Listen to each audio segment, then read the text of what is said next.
Santal customary law में जाहिर थान आदिवासी बहुल गांव जहां बहुत सारे पेड़ रहते हैं और 1932 वाला खतियान जो गैंजर सेटलमेंट हुआ था उसमें हर गांव में जो है कि चिन्हित कर दिया था जाहिर थान के लिए पूजा स्थल के रूप में। और संथाल परगना कस्टमरी लॉ उस आधार पर जो है कि जो यहाँ भी जाहिर थान होगा उसमें 4 सखुआ का पेड़ और 1 महुआ का पेड़ अनिवार्य है। वो भी एकदम लगातार होना चाहिए और उसमें सब पेड़ के नीचे पत्थर दिया जाएगा और एक पेड़ के पास नाम होगा जाहिर इरा मोयकू मरांगबुरु और एक का होगा परगाना बुंगा और महुआ का पेड़ जो होगा वो गोसाईरा का पूजा होगा। इस हिसाब से अगर आप देखिएगा यहाँ जो आपका दुमका अभी तो टाउन के बीच में हो गया, फुटापन मौजा का है, वैसा है नहीं। और जाहिर थान महितान समिति किस एवज पर जो है कि इसको जाहिर थान बनाना चाहता है समझ में नहीं आया, ये समझ से परे है। आज सामना धर्म का धर्म सम्मेलन है और ये मनसा है कि हम लोग माझी थान जाहिर थान में पूजा करके जाए। तो एक्चुअली अगर देखा जाए तो नियम तो जो है कस्टमरी अगर देखा जाए तो ये कहीं का भी उचित नहीं बुझाता।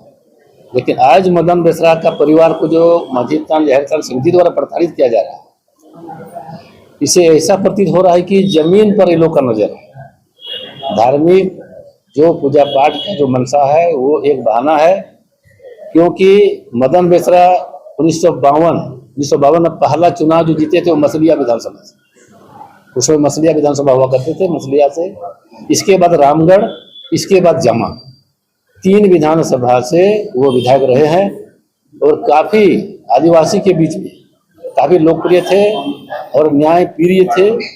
और आदिवासी की भलाई के लिए उसने एक समिति बनाया था जो आदिम जाति सेवा संघ के नाम से, और उसी के नाम से यहाँ एसडीओ के यहाँ वो दरखास्त किए थे कि हमको जमीन दिया जाए अपना ट्राइबल लोगों का सेवा करने के लिए।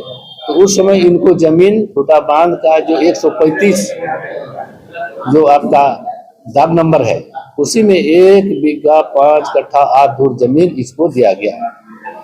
क्योंकि ये जमीन रिकॉर्ड में पुरातन प्रति के नाम से था, लेकिन यूरोपियन क्लब वर्तमान में जो दुमका क्लब के नाम से है जमीन उसके अंदर था।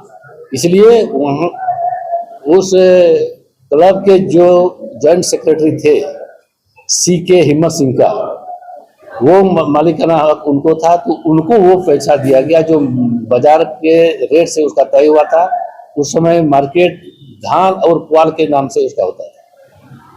24-24.5 वाला जो आपका आ रहा है वो, और 6 कहन पुआल का जो आ रहा है नरवाज उसको बोलते हैं देहाती भाषा में, उसी का आकलन करके जो है कि वो 948 रुपया 94 पैसा वो कोर्ट में दोनों सामने एसडीओ के सामने में रिसीविंग किया, जिसका रिपोर्ट कानूनगो साहब किए हैं जो सेटलमेंट के एक अच्छे अफसर में माने जाते हैं।